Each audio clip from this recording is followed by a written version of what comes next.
Hello, peoples. Cody here. Forgot to turn off the fan, but I probably didn't need it, or I'd be sweating really bad, really profusely right now. So I'm gonna keep it on. Don't mind the noise. Had a treadmill for this week. I walked about 20 miles. You know, trying to take it easy, trying not to push myself too hard, but I'm happy with it. And I'm doing good. I lost a few pounds, so that's a good road to be on, and slow but steady. I think it's official that my old, I think it's the 2nd gen iPod Shuffle is dead. But actually it has this crack right there at the clip, and I love the clip, and I use the clip, and that's happened. That sucks. I was wondering, humor me if you will, people out there in internet land, but if you know, if I just went ahead and tore this off, right? Put this, the actual iPod against my pocket, then put a magnet on the other side, that would keep on, but would that erase my iPod? Because I don't really understand how this technology works. Is it erasable with magnets like everything else growing up through the 80s and 90s has been for me? Just thought I'd put that out there. Ask, because I thought that'd be pretty cool. Get a strong little round magnet, put it on the inside, put it in your jean pocket. You're rocking and rolling. Otherwise, I'm screwed. I may have to buy a new one. I think I'll see if I like to see if these would go on sale, because I really like these better than the ones they have with the new shuffles, the 3rd generation with the earphones so you control everything, no buttons on the actual iPod. I think that's a sucky idea, because I use these Philip earphones. I like these Philips. They make everything louder, and I like it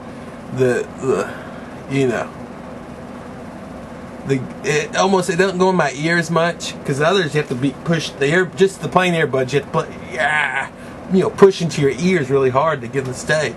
But those have the ear curvature to them. It's like nice. You know how the recent war with YouTube and posting music and copyrighted music is and everything like that sucks, I know.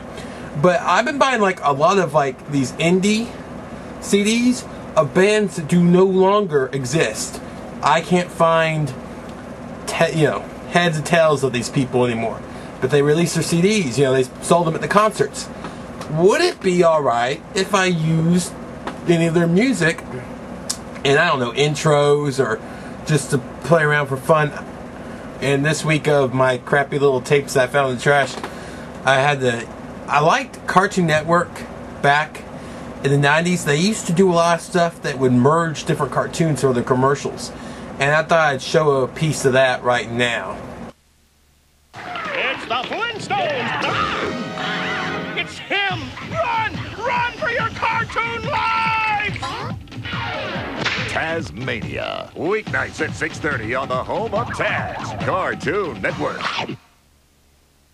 You see what that did just there? That just lends some credibility to Tazmania while also endorsing the Flintstones. That's all that just did. That's all that just did. 2 birds, 1 stone, people. I like those commercials. I wish they'd do more of that. More of the remixing with the old, I miss that. I miss that a lot. I miss that, and another thing I missed is they used to hype up the next show you're going to watch next. They're going to put on the next cartoon, in the credits of the cartoon you just watched. So you were like, oh, I think I'm going to change the channel. Also, you hear Jensen's up next. Boy, that Elroy, he's a rascal. What's he going to do next? Eh? And you're like, what will Elroy do next? I better watch. This has to be right, because it looks so wrong. It's where they take any movies that are good movies or good books or whatever. They get reviews on Amazon and get 1 star. But even though the general consensus is it's a great movie, it's whatever it is, it's great. So what they do is they list all the reviews that are 1 star from these morons that give these things 1 star. And this one in particular, I found this site on Dig, but this one in particular, I gotta read it. I gotta read it and make fun of it. I gotta mock this lady. All right, this is for the movie Princess Bride, 1989 classic. Here we go. The Princess Bride is 20 years old, and after 20 years, it's difficult to see why anyone likes this movie. It's not realistic, and most of the things that happen in the story are lies. Yes, because we all know that Princess Bride was supposed to be based on a true story. What were they thinking? We live in a world without fiction. Thank you very much. Keep your lies to yourself. The Princess Bride is about two guys who are in a book and they're fighting over a princess named Buttercup. But the problem is that one of them is a pirate and the other one is a giant. I know it's supposed to be fictional, but come on! Even my suspension of disbelief is not that good, and I work with children. Alright, first you got the main good guys and bad guys wrong. First, yeah, the first guy's a pirate. Yeah, Wesley's a pirate. But then he's after Prince Humperdinck. He's not after Andre the Giant. Andre the Giant's just a lackey. Get that straight, lady. First, alright, second, alright, they are pirates. We just had a run-in with a pirate. A bunch of them, and we had to kill them. Alright, and Andre the Giant. That's a real giant. It wasn't like 12 midgets in some kind of giant suit. He's a giant. That's what he was. She's suspension of belief. They're pirates and they're giants. Ah! This lady works with children. Mothers, take your children out of this lady's class. Alright. It doesn't end there, people. It keeps on going. It just keeps on degrading itself. At one point, they all go in a swamp.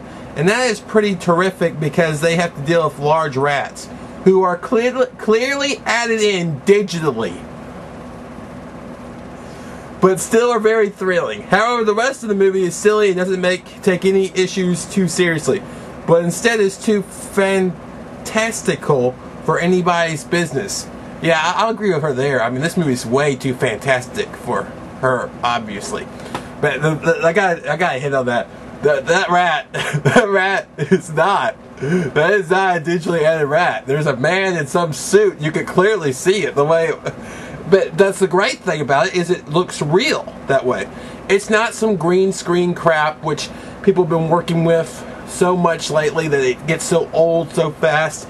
And I think a lot of people hate it. They hate it. They hate green screen because it saps out the creativity of everybody to actually make the stuff look real.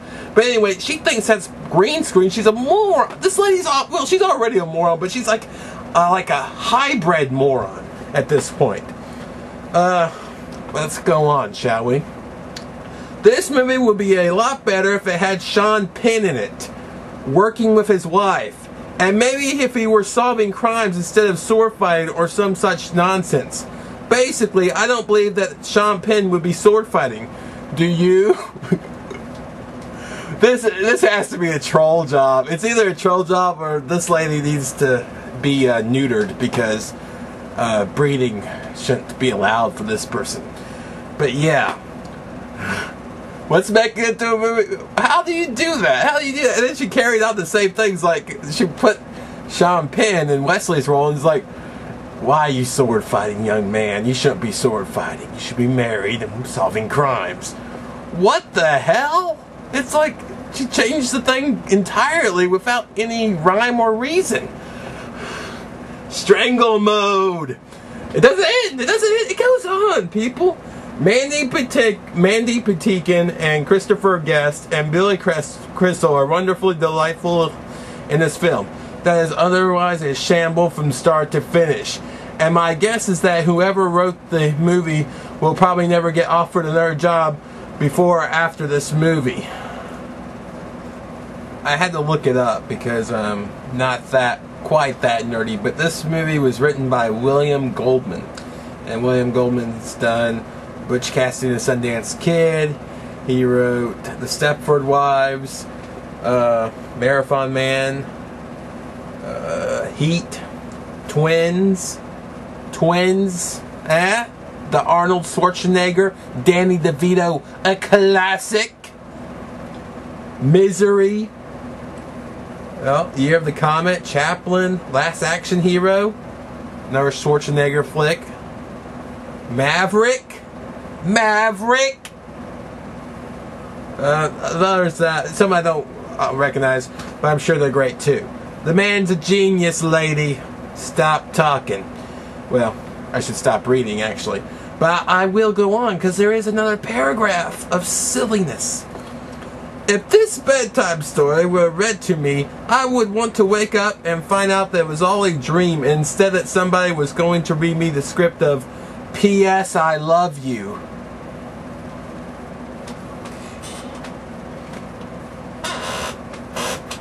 There's nothing I can say.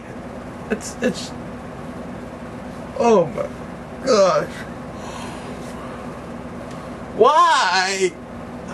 I don't know why. That's just too hilarious. That whole side's full of some hilarious, but that's the best one. That is the best one. Try again, and I'm gonna keep on walking and talking and smiling. Laters, my